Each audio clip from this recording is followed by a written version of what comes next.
petani yang sudah ada itu memang lebih banyak, tapi menghasilkan 5 ton per hektar tadi.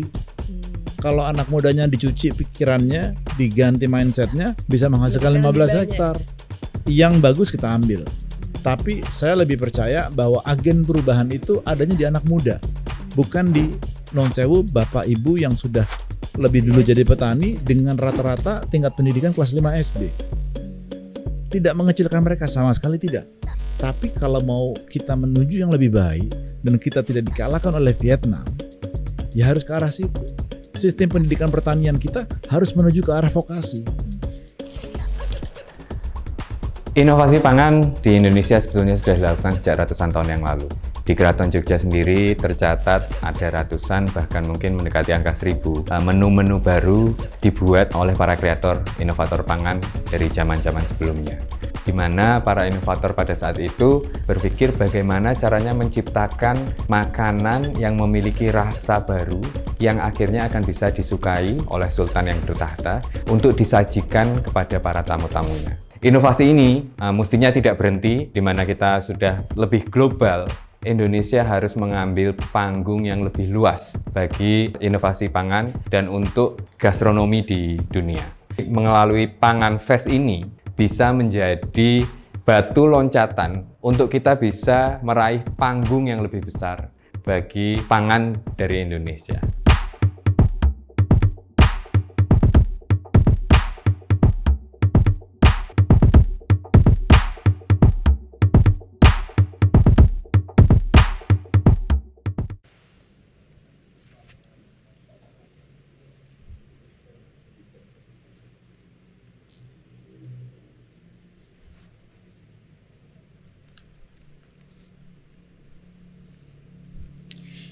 Selamat pagi teman-teman Foodcast. Sekarang kita kedatangan tamu yang kalian pasti tahu dong, dengan Mas yang ada di sebelah saya sekarang ini, dengan Mas Ipang.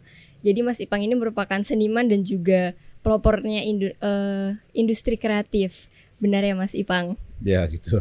Sekarang lagi di Jogja dari kapan Mas? Dari kemarin. Dari kemarin. Gimana nih Mas? Jogja akhir-akhir ini panas banget sih. Jogja selalu istimewa. Jogja selalu istimewa. Jadi sekarang ini kita lagi mau ngomongin tentang pangan. Ya. Jadi saya itu pengen tanya nih Mas, kan saya juga stalking tentang di Instagram ya. Kan Mas itu seniman dan juga di industri kreatif. Ya. Dan akhir-akhir ini itu uploadannya kan tentang pangan. Ya. Tentang di aquaculture-nya kayak gimana gitu ya. Itu hal apa sih kok malah tertariknya ke industri pangan gitu, padahal kan dari industri kreatif nih. Ya. Jadi saya itu hampir 28 tahun itu memang di bidang industri kreatif. Jadi dunia saya periklanan, saya jadi sutradara iklan tuh 25-an tahun lah. Jadi ya dunia udah lama banget. Saya punya audio house, saya punya PH, saya punya biro iklan, ya macam-macam. Nah terus sampai kemarin itu tahun 2016 saya di Komite Ekonomi Industri Nasional di KEIN namanya. Itu semacam lembaga think tank yang dibentuk oleh Presiden untuk urusan ekonomi dan industri. Saya ketua Pokja Industri Kreatif. Nah selepas itu saya ditugasi lagi oleh Pak Presiden melalui Pak Menko untuk urus pariwisata. Oh gitu. Jadi untuk di ketua tim Quick Win 5 destinasi super prioritas. Jadi dari industri kreatif pindah ke pariwisata. Oh gitu. Nah pariwisata ya bukan hal yang baru juga, tapi ya ke situ karena urusannya sama industri kreatif. Nah masuk pandemi saya mulai berpikir ini pariwisata ini adalah sektor yang paling keras terdampaknya. Jadi memang susah sekali mereka untuk dalam waktu singkat untuk bangkit. Nah saya berpikir kita harus move on. Life has to go on. Akhirnya kami berpikir untuk shifting ke bidang yang memang paling sustain. Apa? Pertanian. Karena data dari BPS itu pertanian adalah sektor yang masih bisa survive dengan kemampuan pertumbuhan paling tinggi, 16,4%. Sementara yang lainnya declining atau malah sudah negatifnya parah, pertanian paling tinggi. Nah itu salah satu latar belakang kenapa saya memilih itu. Nah, di samping pada waktu dulu saya di KEIN, kami pernah hadir di kunjungan ke Jepang Salah satunya ke tempat modern farming gitu. Ada greenhouse, ada segala macam. Nah, saya punya niat ini menarik sekali kalau bikin begini di Indonesia. Cuman belum ketahuan sama siapa. Karena di Indonesia juga belum ada modern farming itu. Yang seperti itu pada waktu itu belum pernah saya temui. Mungkin ada tapi nggak tahu saya kali ya. Tapi memang langka lah. Nah, pada waktu pandemi masuk, nah saya sudah mulai itu. Karena memang pengen bertani kan. Nah, ketemulah sama kawan namanya Dr. Joel. Nah, itu dia memang dokternya di bidang kelautan. Kelautan. Nah, perikanan dia paham. Nah, terus beliau itu bikin lab di Cisarua. Bikin lab di Cisarua. Nah, ini ya yang akhirnya kami sebut sebagai aquagriculture. Aquagriculture ini adalah basisnya air, tapi benar-benar melibatkan agro di situ. Intinya bagaimana mengoptimalisasi lahan terbatas dengan hasil optimal. Kira-kira seperti itu. Itu seperti ini ya Pak. Jadi saya juga lihat tuh di Instagram Bapak. Ya. Jadi bawahnya ikan, habis itu atasnya dikasih tanaman. Ya. Terus atasnya lagi ada udangnya ya kalau nggak salah. Di ya, Pak, dalam bak ikannya itu ada udang. Jadi konsepnya kan sebenarnya mereka muter ya, resirkulasi. Jadi konsepnya namanya RAS, Recirculation Aquaculture System. Jadi dari awalnya dari ikan dulu supaya dia fesesnya, kotorannya itu turun menjadi pupuk kan. Iya. Nah itu diolah. Jadi diolah amonianya menjadi nitrat, airnya itu kita salurkan ke udang, ke bak udang. Nah di tempat bak udang itu atasnya kita taruh sayuran. Berarti Karena- naik gitu ya Pak ya? Dari ikan? Floating. Oh floating. Enggak, bak ikan sendiri disalurkan ke bak iya. udang. Nah di bak udang itu atasnya ada sayuran. Nah sayuran inilah yang akarnya itu ngambil nutrisi dari pupuk yang dari ikan tadi. Iya dari feses ikan tadi. Nah di situ ada udang di bawahnya. Nah karena udang itu kita merasa masih kurang cukup, kita masukkan lagi kerang. Kerang. Ya tiram. Kenapa? Karena ada dua fungsinya. Pertama fungsinya sebagai biofilter, dia membersihkan air, ya kan, makan plankton itu kan. Yang kedua, kita berpikir ekonomis. Kita nanti akan, ini lagi riset, mestinya sih bisa, kita akan suntik inti mutiara. Inti mutiara itu kayak gimana Pak? Ya kayak mutiara air laut. Mutiara laut. Kan mutiara itu kan ada dua. Yang pertama yang memang aslinya terbentuk dari kotoran-kotoran itu. Iya. Kan mutiara itu kan karena ada kotoran terus selaputnya ngebungkus gitu kan. Nah kalau itu kan di laut. Kalau di kolam kan nggak bisa. Iya, Jadi kita suntik. Intinya itu nanti terbungkus juga sama lapisannya itu. Nah itulah yang menjadi mutiara. Targetnya 1 tahun bisa panen. 1 tahun. Jadi intinya seperti itu. Jadi muter aja di situ. Nah karena kita merasa greenhouse kita masih ada yang kurang, kayaknya kalau kita kasih anggrek menarik juga. Jadi sekarang kita lagi berencana untuk udah riset dan berhasil mau dibudidayakan anggrek di dalam greenhouse itu juga. Jadi ada ikan, ada udang, ada sayuran, ada kerang, dan ada anggrek. Kalau saya bisa nanam emas di situ, saya tanam emas. Kalau emas itu kayak semua orang juga mau itu Pak. Itu kalau di anggrek, abis itu di yang lain-lain itu ada targetnya nggak Pak? Misalkan dalam satu area itu tuh ada berapa itu bak-bak berarti ya? Iya. Itu kalau anggrek tidak bisa menutupi sayuran terlalu banyak karena kan nanti menghalangi sinar mataharinya. iya. Tapi kalau di tempat ikan masih bisa. Nah, kebetulan di kebun yang kami ada di Cisarua itu kami ada 200 bak ikan. Wow, banyak sekali. Iya. Satu bak ikan itu antara 800 sampai 1000 ekor ikan nila merah. Dalam satu bak Satu itu. bak kali Terus semua 200. nila merah atau Semua nila merah. nggak ada kayak gurami atau apa gitu malah bahaya Enggak. ya Pak? Karena memang orientasinya berbeda. Oh. Jadi kalau gurame periodenya lebih lama tumbuhnya. Kalau ikan mas harganya nggak sebaik nila merah. Jadi ya pertimbangannya itu. Gitu. Itu hambatan-hambatannya kayak Bapak waktu pertama mau bikin itu kayak gimana Pak? Maksudnya nggak takut nanti gimana ya walaupun udah riset kok ternyata ikannya banyak yang mati itu kayak gimana Kalau solusinya?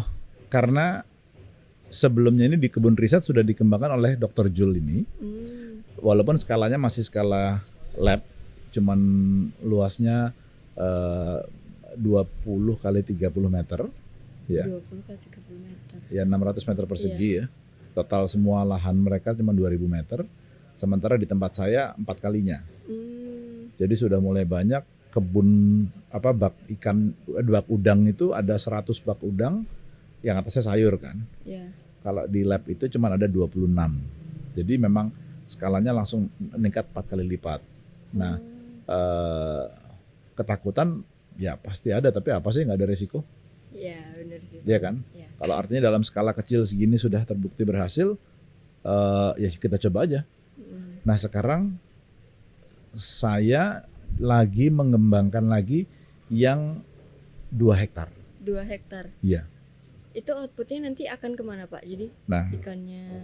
jadi kita tidak akan pernah berani melangkah sebelum ada off-takernya, sebelum ada pembelinya. Nah, pembelinya itu memang sudah harus siap dari awal kan. Iya. Nah, ada beberapa farm-farm itu yang memang menjadi distributor, pengepul segala iya. macam. Nah, saya nggak jual ke end-nya. Oh. Karena itu nanti tahap yang kedua. Jadi setelah tahap pertama ini berjalan, kebun ini bisa running sesuai rencana, baru tahap kedua kita masuk ke jalur distribusinya. Oh gitu. Ketiganya kita masuk ke jalur yang hulunya. Jadi misalnya benih ikan, benih udang akan masuk ke situ. Tapi untuk yang saya ini, karena saya kan new kids on the block, saya newbie. Iya kan, saya baru relatif 10 bulan, belum 1 tahun. Tapi ya saya sudah mulai belajar banyak. Iya, tapi pemikiran Bapak juga udah sangat jauh, udah mau bikin yang 2 hektar malah kan Pak? Bukan akan, sedang. Sedang ya? Iya. Sudah buat berarti sedang buat. Berjalan, baru jadi 2 greenhouse, masih 2 greenhouse lagi. Saya itu juga lihat ada di Instagram juga yang marine aquaculture yang ada di Bali itu. Ya. Itu gimana Pak? Itu juga sedang diriset, karena kalau yang saya punya itu air tawar kan, fresh water. Kalau yang di Bali adalah marine, jadi air asin. Oh. Nah itu sedang dikembangkan juga, karena komoditasnya berbeda. Kalau di air tawar tadi itu yang ikan, udang segala macam. Kalau di air laut ikannya kerapu. Ikan kerapu. Terus ada anggur laut, ada abalone, ada oyster. Macam-macam ya Pak ya? Iya, jadi ya kita coba aja ini. Terus saya kan juga lihat-lihat gitu ya Pak, itu tuh kan ada program dari Kementerian Pangan tentang untuk jadi pangan itu untuk adanya pandemi ini untuk menaikkan ekonomi masyarakat. Nah kalau dari yang Bapak usahakan tadi tentang aquaculture tadi itu tuh kayak gimana, berpengaruh langsung ya ke masyarakat gitu Pak? Jadi kan pangannya ini, jadi Bapak udah dari ikan, udang, terus tanaman yang berdampak langsung memberi efek positif ke masyarakat itu kayak gimana Pak? Jadi saya nggak mau terlalu terburu-buru dalam segala hal. Jadi niatnya memang untuk pemberdayaan masyarakat dan pesantren kalau saya. Karena saya kan dari Tebu Ireng. Ya. Jadi memang orientasi ini saya bikin dalam skala industri. Yang kami bikin ini bukan skala rumahan. Oh, berarti skala besar ya Pak? Skala bisnis. Karena memang ya eksponensial. Jadi ya memang harus besar karena akan lebih terasa impact ekonominya kalau skalanya relatif besar. Karena kompleks. Ini bagaimana mendesain dan bagaimana menjalankan sistem sirkulasi air ini dalam skala yang relatif besar. Nah itu kan relatif kompleks. Nah kami akan bikin yang skala lebih kecil untuk pesantren. Jadi kalau di tahap sekarang kita impact untuk masyarakatnya masih dalam bagaimana melibatkan masyarakat sekitar. Ya.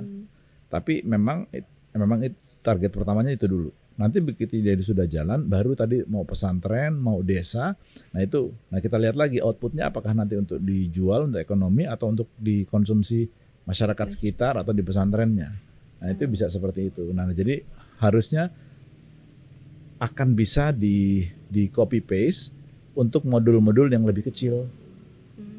Untuk skala pesantren, skala desa. Nah itu saya sudah sempat bicara dengan Pak Menteri, mungkin cuma Pak Menteri punya pemikiran lain atau merasa ini belum cocok, ya sudah Pak Menteri Desa ya waktu itu ya.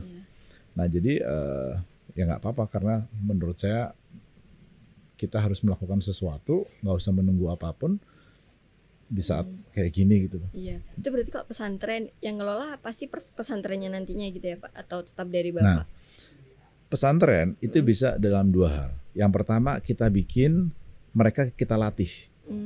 Mereka kita undang, kita latih di tempat kita untuk kemudian mereka bisa menjadi pimpinannya di situ nantinya. Dan dilatih. Jadi bikin skala-skala kecil atau skala-skala yang tanggung gitu ya.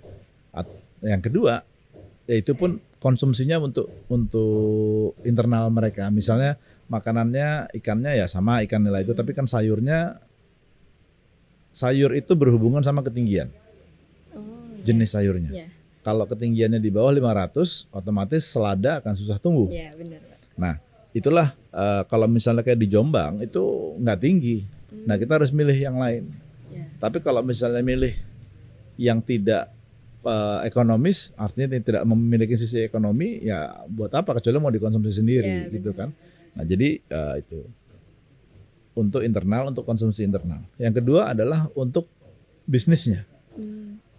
Bisa membuat, nah ini yang Pak Menteri Teten juga mau datang karena saya menawarkan, Pak, ini yang kami buat memang angkanya nggak kecil. Yeah. Tapi kalau misalnya ini ditanggung dalam koperasi, pesantren kan bisa. Misalnya kebutuhannya 10 miliar. Kita cari aja 100 pesantren, chip in semuanya. Iya kan? Mereka bagi hasil karena ROI-nya mudah-mudahan bisa di bawah 2 tahun. Yeah. Nah, jadi kan menguntungkan juga dari sisi itu. Atau berbasis desa. Bisa gitu. Jadi mengajarkan mereka hal-hal yang sifatnya memang kebersamaan, pemberdayaan, sinergi lah.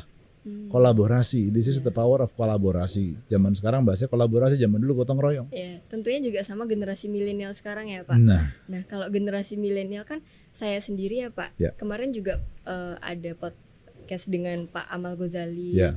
lalu juga dengan Prof Picus yang juga di pertanian. Ya. Itu tuh saya juga mengatakan bahwa generasi milenial kan daya tariknya untuk di pertanian itu kan kurang, lebih ke era digitalisasi yang lebih keviralan sekarang. Ya. Nah, itu kalau pandangan Bapak, caranya kira-kira menarik perhatian generasi milenial untuk bisa bergabung, berperan serta gitu, Pak, Ya. dalam industri kayak gitu, itu seperti apa, Pak? Saya ada beberapa kantor yang semua pegawainya itu umurnya di bawah 30. Jadi setahu saya nggak ada yang di atas 30 umurnya.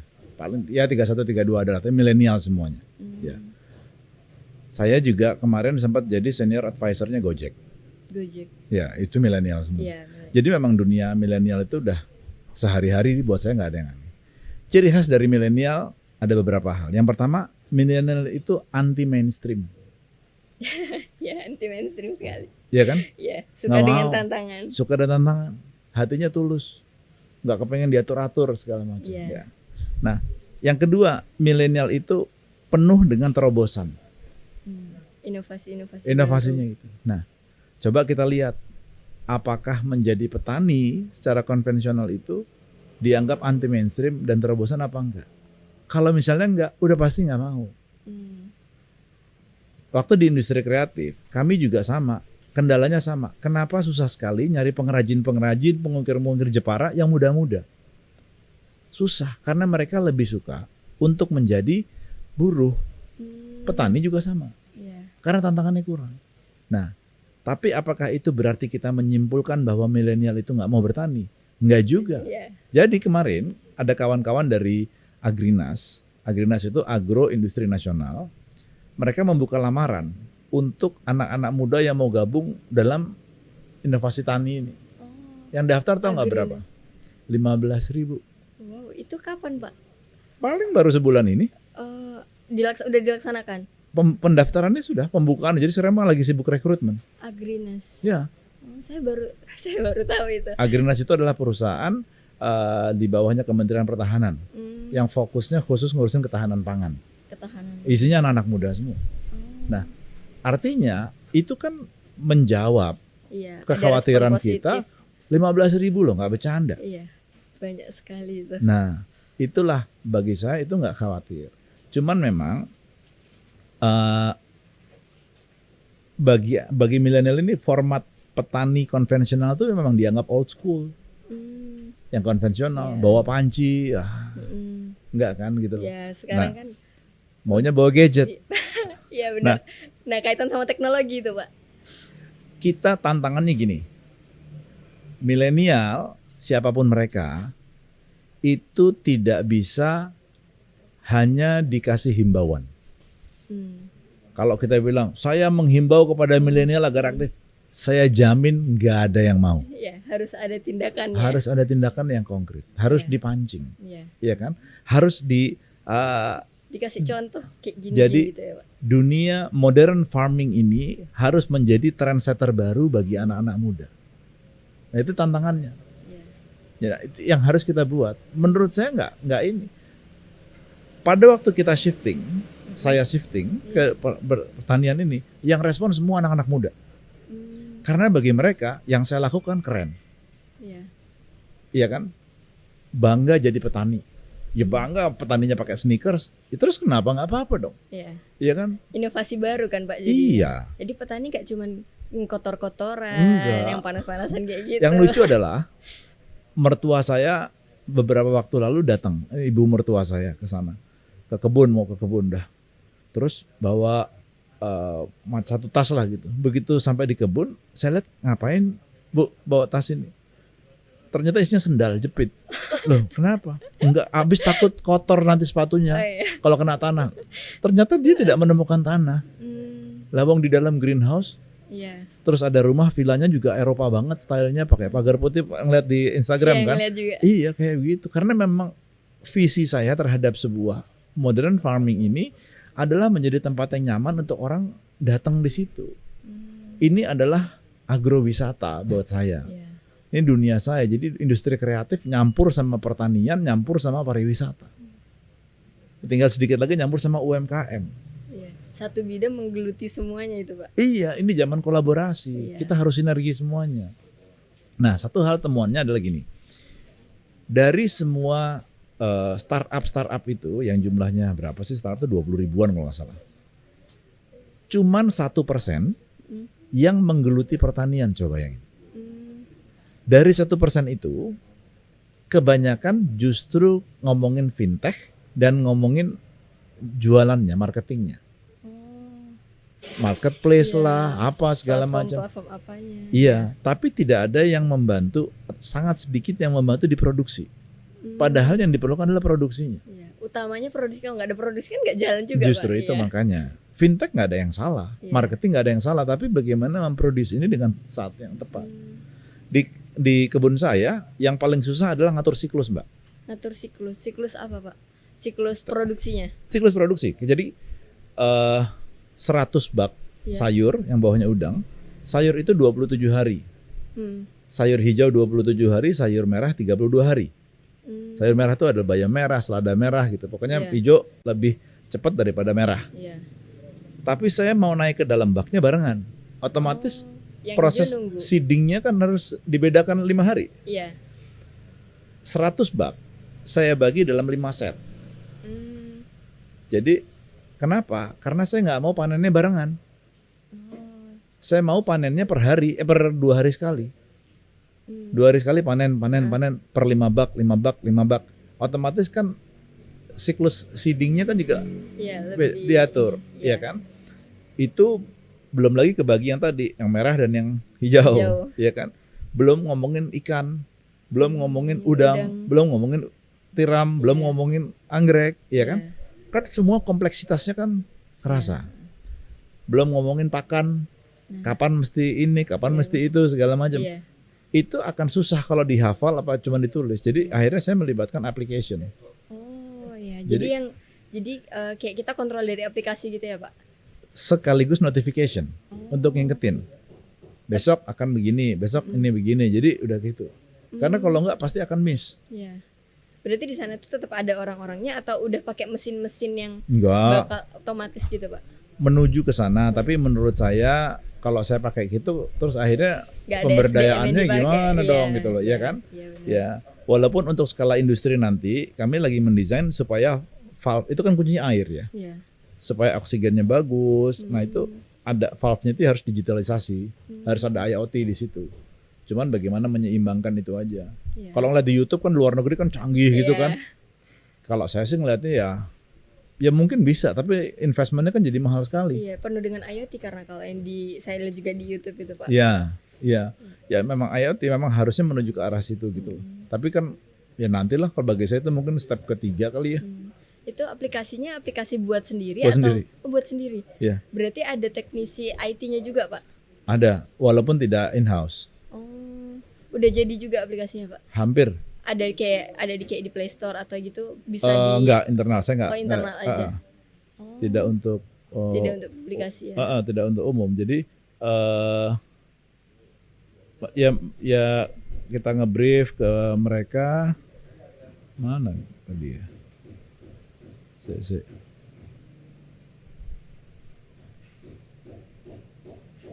Sekarang tuh Sambil- apa-apa aplikasi soalnya ya Pak ya. Sekarang semua aplikasi. Karena tanpa itu ya Iya, orang kemana-mana juga udah nggak takut ini Pak, udah nggak perlu nunggu lagi. ya terus sambil cari deh Mbak. Ya, lalu kalau dari aplikasi-aplikasi itu tuh menurut Bapak praktis nggak sih? Kan biasanya ada mungkin yang kerja di sana itu nggak yang milenial gitu ya Pak? Ya. Oh, system development. Jadi kayak Ya. ya nanti nih ada mana ya? Nah, nih timelinenya. Kayak Ya, gini. jadi teratur ya Pak ya tiap Ya, ininya ini ada. setiap berdasarkan timetable-nya dia akan bagaimana ininya. Terus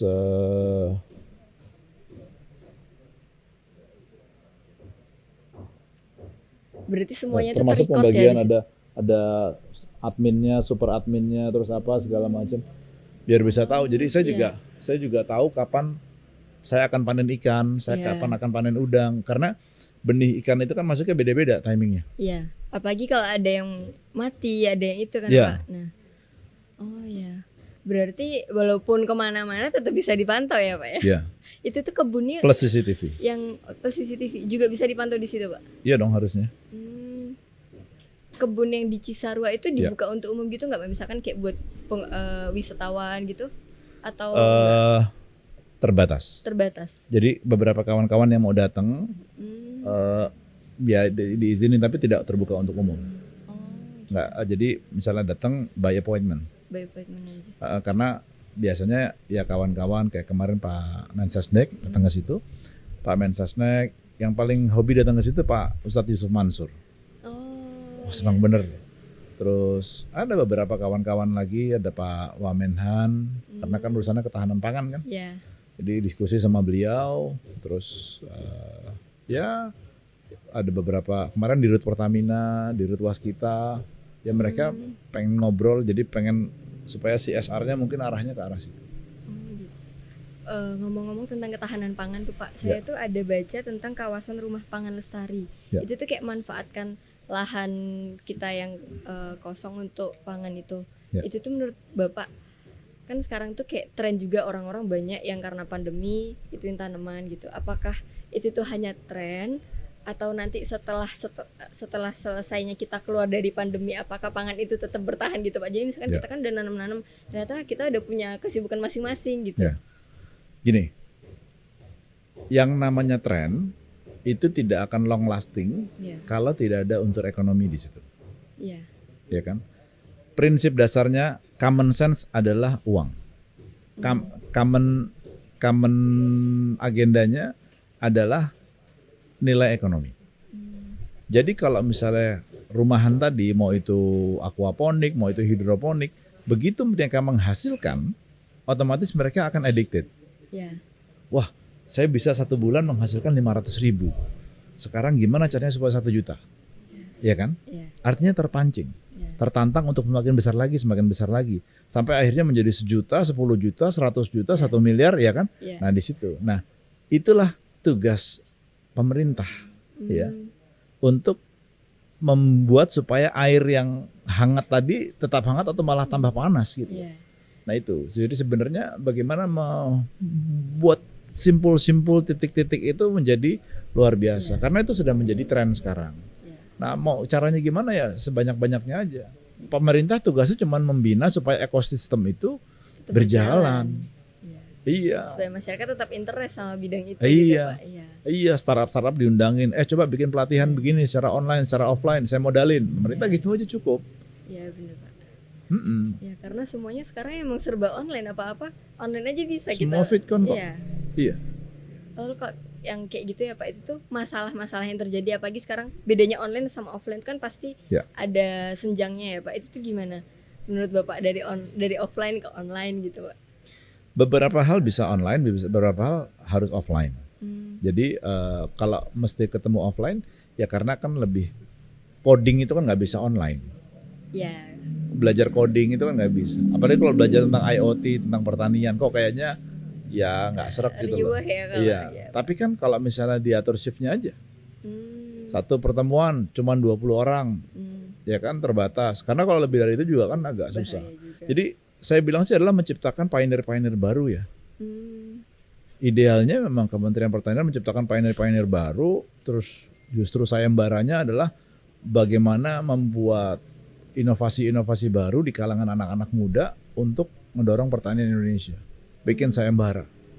Sayembara kayak gimana Pak? Ya macam-macam, terserah. Pokoknya apapun yang bisa memiliki nilai manfaat besar bagi masyarakat dan bagi dunia pangan dan pertanian, itu akan dapat hadiah. Misalnya kayak gitu, kan akan memancing. Oh iya benar. Iya kan? Iya. Jadi pokoknya ada hadiahnya pasti banyak juga yang akan Pastilah. ikut ya. Selama ini kan banyak yang startup mau bikin ini dengan temuan-temuan baru, tapi kan nggak fokus ke pertanian. Sekarang bikin fokus pertanian dong. Iya kan? Iya. Kalau nggak, kita akan kesulitan dalam melanjutkan ininya petani. Harus berubah. Petani sekarang tuh udah beda gitu loh. Jadi ya Udah di era 4.0. itu dia. Dan itu ya anak-anak muda semua kuncinya. Di kebun saya, GM-nya umur 23. 23 tahun. Cuma beda 2 tahun sama saya Pak. Beda berapa sama saya? Ya nggak jauh lah. Ya nggak jauh lah. Jadi 23 lulusan UI, ekonomi. Ekonomi malah. Ekonomi UI. Oh bukan berkaitan sama pangan malahan. Enggak, ini kan general manager. Dia harus manage semua hal. Iya. Ya kan? Di bawahnya dia ada manajer operasional sama manajer produksi. Yang manajer operasional itu lulusan ITB. Tapi ITB-nya yang pertanian juga. ITB ada cabang pertanian masalahnya. Ya. Terus yang produksinya itu lulusan SMK, Sekolah Menengah Sekolah Tinggi Perikanan. STP. Itu nggak pandang gelar ya Pak? Maksudnya kan itu SMK tapi juga bisa masuk.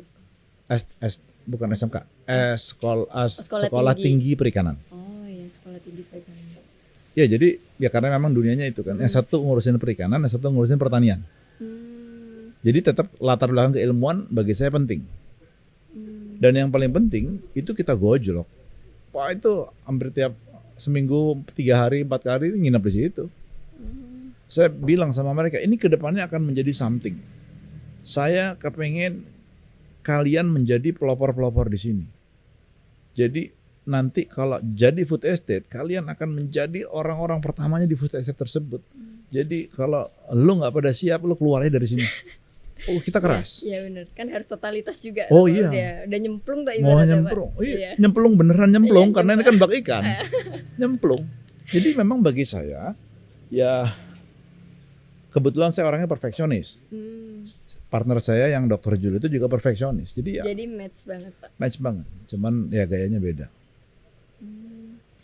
Terus kalau yang tadi tuh Pak tentang milenial tadi, terus motivasi anak-anak milenial kalau dari Bapak tuh kayak gimana? Kayak contohnya saya saja gitu kan. Ya. Saya tuh nggak begitu tahu Pak dunia pertanian. Tapi setelah saya sering podcast gini tahu dunia pertanian tuh jadi kayak oh iya ya Menarik, ternyata nggak menyepelekan petani jadinya. Iya. Iya. Iya. Saya juga tadinya biasa-biasa aja, tapi begitu terjun, wah gila. Saya mengibaratkan gini, kalau orientasinya adalah ekonomi, Iya. kalian nanam pohon dalam satu seed itu, kalian ibaratnya ngelihat pohon duit yang lagi berkembang. Lah iya dong, kan dari satu seed, Ya. kemudian naik, 27 hari jadi. Ya. 1 kilo itu 23.500. Satu bak saya, udang itu Satu bak udang itu ada 30 kilo. 30 kilo. Iya. Gimana nggak pohon duit? Iya. Nah itu yang harus kita ajarkan ke anak-anak itu. Kalau orientasinya Iya. uang. Tapi kalau orientasinya penemuan, oh lebih gila lagi. Iya. Sampai kita sekarang lagi mencoba naruh musik. Musik. Musik dengan frekuensi tinggi Untuk apa, Pak? di sayur. Nah kita mau lihat apakah pertumbuhannya lebih cepat. Oh, bisa Karena ya? ada penelitiannya begitu. Iya, kan kita pengen tahu. Kita kalau malam warnanya greenhouse-nya warnanya magenta. Magenta. Karena di situ ada kita pakai namanya grow light. Mm-mm. Jadi UV sama ultraviolet itu. Mm-mm. Nah, itu membantu untuk fotosintesis. Jadi supaya dia tumbuh pada waktu malam. Itu termasuk tadi yang siklus-siklus yang Bapak bagi jadi 5 set itu Enggak, juga? kalau itu kalau malam udah pasti harus nyala. Kapanpun dia harus nyala.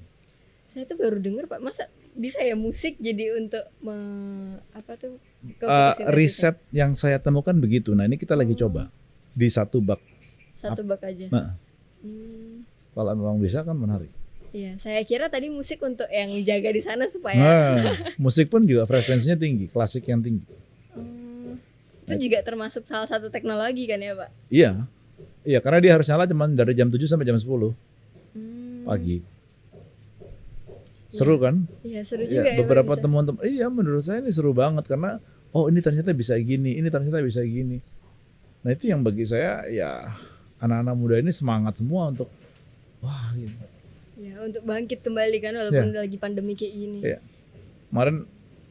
Kemarin habis di interview di channelnya Rian The Massive. Iya. Sama aja begitu dulu. Mas, ntar kapan-kapan kita bikin klip di tempat Mas ya. Oh iya, harus. Iya. Jadi memang anak-anak itu tertarik semua. Iya, benar, Pak. Karena saya juga lihat di Instagram Bapak aja, kok ini petani gitu kan, Pak. Ya menarik juga ya. Terus juga di dalam kebunnya, dalam itunya itu asik gitu. Jadi kayak kita nggak kebawa suasana yang panas, yang apa gitu nggak. Iya, dan memang kebetulan daerahnya lumayan sejuk gitu. Nah itu yang seru dan saya create spot-spot yang Instagramable. Nah, ya itu yang tadi saya maksud, Pak. Maksudnya kebunnya itu akan dibuka untuk umum apa enggak, kan biasanya kalau anak-anak muda sekarang kan apa-apa sosmed, Instagramable apa enggak gitu kan. Ya. Untuk yang sekarang mungkin enggak. Tapi untuk yang di Ciapus iya. Berarti ada tujuan untuk buka, mungkin skalanya nggak begitu besar. Hanya satu greenhouse yang dibuka. Wisatawan Ya. gitu ya, Pak. Ya karena itu pun juga harus saya periksa ketat barang bawaannya.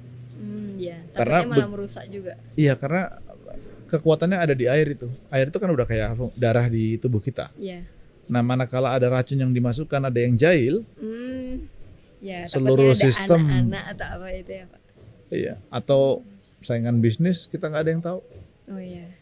iya kan? Iya, Ya namanya juga precaution ya, Iya. itu. Gimana pun kita juga harus ada plan B-nya ya, Pak ya. Iya. Ya, biar itu juga tetap aman, tetap berjalan. Ya, at the end of the day, ini adalah basisnya bisnis ya, usaha. Jadi usaha pertanian, bukan usaha pariwisata. Core-nya tetap pertanian. Korea tetap pertanian. Bahwa ada pariwisata di situ, oke lah gitu loh. Ya. Tapi bukan mainnya adalah pariwisata, Iya. bukan. Bukan utamanya ya, Pak. Iya. Lalu ada juga nih, Pak, yang mau tanya sama Bapak itu tuh tentang demokratisasi dalam pangan itu kayak gimana, Pak, yang akan melibatkan banyak masyarakat gitu, Pak. Demokratisasi dalam pangan, Iya. maksudnya gimana? Jadi kayak gimana pangan itu bisa bisa memupuk masyarakat supaya semuanya bisa terlibat dalam industri pangan tersebut gitu. Iya, jadi nomor satu kita harus melihatnya bahwa kalau kan ini kan kebutuhan ya pangan ya. Bagaimana pemerintah ketahanan pangan ini bisa dirasakan oleh banyak pihak, ya. Nah, konsep ketahanan pangan ini harus menjadi sesuatu yang dalam tanda kutip revolusioner. Sesuatu yang penuh breakthrough, penuh inovasi. Kalau sama aja buat apa? Iya kan? Iya. Harus ada pembedanya. Negara dari lain sebelumnya. sudah kemana tahu kita nih ya, di negara Indonesia itu kira-kira 1 hektar padi itu menghasilkan 5 ton misalnya. Di negara lain udah 15 ton. Iya. dengan luas lahan yang sama. Jadi saya kira-kira yang paling utama aja ya problem pertanian kita ya. Iya. Nomor satu adalah lahan yang terbatas. Jadi per keluarga petani itu cuma 0,3 hektar. 3.000 meter kan? Iya. 3.000 meter dapatnya berapa tadi kan? Cuma 5 ton misalnya gitu kan. Kebun riset saya 3.000 meter juga, tapi revenue-nya luar biasa omsetnya. Iya. Iya kan?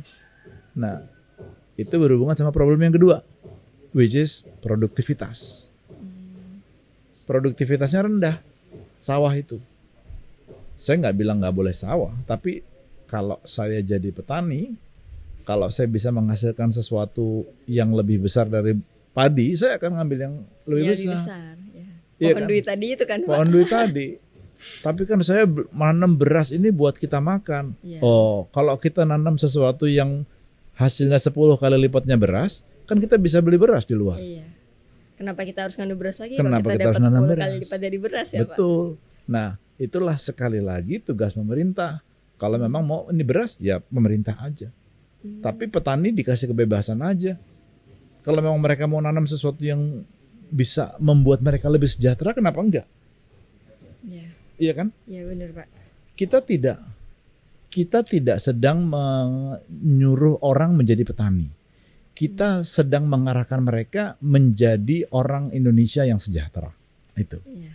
Pada tujuan akhirnya. Pada tujuan akhirnya. Bahwa sejahtera itu menjadi petani atau bukan, itu biarin dia yang milih dong. Jangan pemerintah yang menentukan. Atau Iya. jangan kita yang menentukan.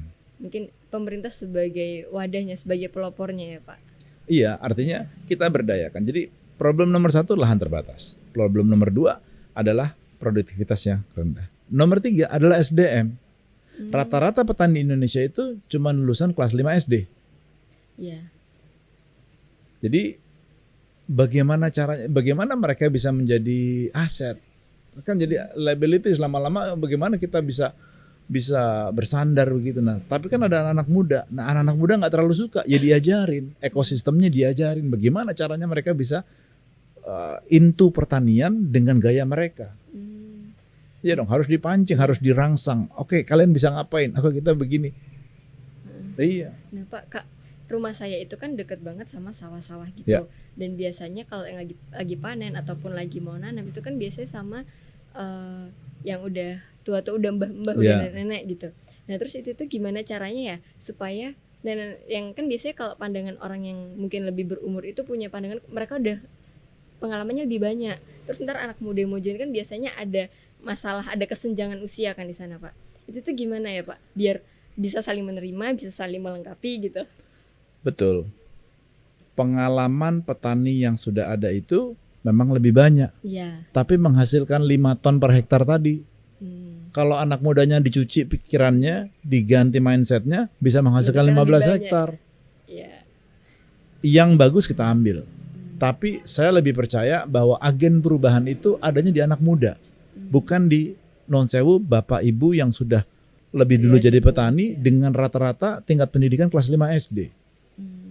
Tidak mengecilkan mereka, sama sekali tidak.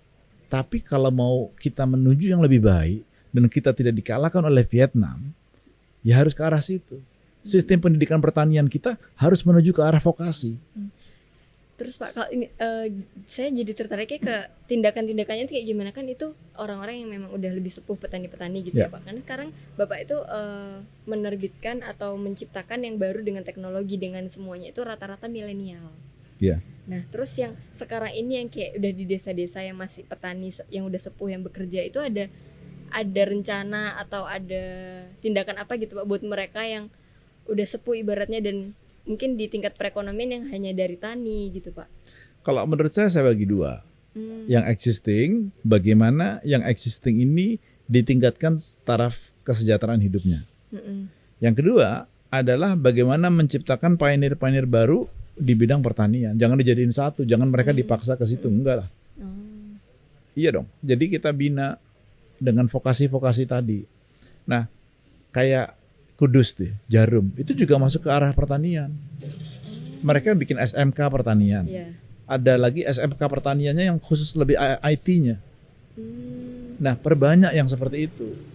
Jadi pemerintah nggak mesti harus Kementerian Pertanian, Kementerian Pendidikan vokasinya yang vokasi pertanian dibanyakin. Iya, saya juga pernah Pak itu berkunjung ke Jarum waktu ada kuliah lapangan. Itu kan di Jarum juga dia menerapkan jadi ikan-ikan terus hasil limbahnya itu Ya. diituin ke ekosistem perairan. Ya. Ya, jadi itu tuh waktu itu jadi tugas juga sih Pak. Jadi saya kira kan limbahnya dibuang sembarangan kan malah bahaya untuk masyarakat. Dan itu kan juga buat CSR mereka nggak bagus. Ternyata mereka olah lagi limbahnya, terus itu kan ke air ke ikan-ikan. Dan buktinya juga ikan-ikannya nggak mati. Iya, iya benar. Jadi ya memang itu penting. Kenapa Jarum? Karena Jarum menurut saya committed ya. Dia komitmennya clear sekali untuk membantu dunia vokasi dan pendidikan. Nah itu gitu. Nah itu kemudian kalau mau diterusin adalah pemasaran. Bagaimana caranya pemasaran supaya kita bisa create value-nya lebih gitu. Jadi petani kopi gitu jangan jual kopinya, diajarin cara brandingnya supaya jadi brand, ya kan? Singkong turunannya kan banyak singkong, keripik apa segala macam kan jadi jagung. Nah jadi memang tidak dijual dalam bentuk kasarnya, kira-kira gitu. Jadi diolah lagi ya Pak. Iya. Saya newbie ya, tetap pada akhirnya saya anak baru di bidang ini, saya masih belajar, cuman kita punya visi yang kebetulan lebih jauh. Beberapa ilmu ini saya dapat karena pada waktu di Kein itu juga ada Pokja Pangan. Jadi kan kita lintas Pokja dan saya terlibat di beberapa ini. Jadi ya belajar sedikit-sedikit memang sudah 4 tahun yang lalu lah. Oh gitu, jadi juga udah ya newbie sih Pak, cuman udah banyak ilmunya yang ini kan Pak, udah saling berhubungan. Iya, kita terbiasa untuk coba mencari permasalahan dan cari solusinya gitu loh. Ya kita bukan penentu kebijakan, saya juga nggak mau ke arah situ. Saya kepengennya supaya nomor 1 ini kebun saya jalan dulu, kemudian saya bisa duplikasi perbanyak sebanyak mungkin dalam skala yang lebih besar maupun skala yang lebih kecil. Itu aja biar manfaatnya lebih terasa. Iya, tindakan konkretnya dulu ya Pak. Iya. Kalau orang lain dan menurut saya gini, nah ini paling penting. At the end of the day, yang paling diperlukan adalah common sense. Nggak peduli dia mau sekolahnya lulusan dari kampus mana, menurut saya itu nomor 2. Nomor 1 adalah common sense. Dia bisa berpikir logik, dia berpikir yang nalarnya jalan. Itu paling penting. Saya lulusan Institut Kesenian Jakarta. Tapi yang datang ke saya, dokter-dokter IPB datang ke situ, dokter-dokter profesor dari UGM datang ke situ. Saya bangga. Saya seniman, lulusannya IKJ doang. Malah nggak ada sangkut pautnya sama pertanian kan Pak? Nggak ada. Dan itu nggak ada masalah. Kita semua sama-sama belajar. Saya juga masih belajar. Iya sih Pak, karena banyak banget sekarang teman-teman saya pun, ya Bapak pasti juga udah tahu lah ya, banyak banget mahasiswa fresh graduate yang kerjanya bukan di bidangnya malahan. Ya itu tantangan tersendiri sebenarnya. Ya. Seru. Pak, saya juga mau tanya tentang ini mungkin satu lagi kali ya Pak, aquascape. Itu tuh juga ada Bapak kembangkan atau aquascape? Jadi kayak saya tuh juga lihat kayak tanaman-tanaman yang ditata dalam akuarium. Oh. Gitu. Itu atau Bapak ada rencana nggak untuk bikin kayak gitu di kebun yang akan buat pengunjung gitu Pak? Kita nggak ke arah situnya sih. Kita nggak. Gitu. Jadi mau fokusnya tadi yang ke bidang itu aja, yang komoditas dengan nilai ekonomi tinggi.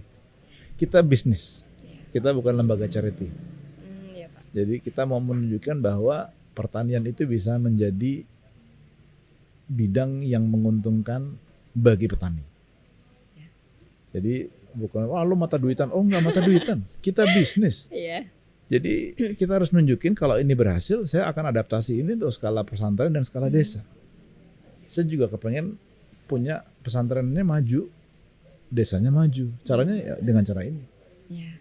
Harus proven dulu.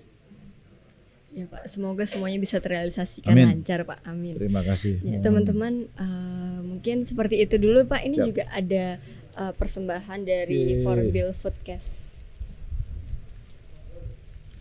Foodcasting. Iya. Terima kasih banyak Bapak atas waktunya Terima dan kasih. berbagi ilmunya. Semoga bermanfaat. Mudah-mudahan manfaatnya bisa kerasa buat teman-teman yang lain. Ya, Jadi bisa mendatangkan sebentar saya lagi nyari. Nah, bisa menginspirasi ya ya. anak-anak sangat muda. menginspirasi. Jadi karena kalau tani itu keren, bangsanya paten. Tani itu keren, bangsanya paten, tuh caption yang bagus banget ya buat Instagramable. Selain itu juga harus dihayati. Jadi juga bukan cuma caption. Satu lagi, Apa itu Pak? olah tanah air untuk tanah air. Olah tanah air untuk tanah air Indonesia. Nah, Olah ya. tanah dan air untuk tanah air. Olah tanah dan air untuk tanah air Indonesia. Indonesia ya. Bagus. Terima kasih Siap. banyak Pak. Terima kasih.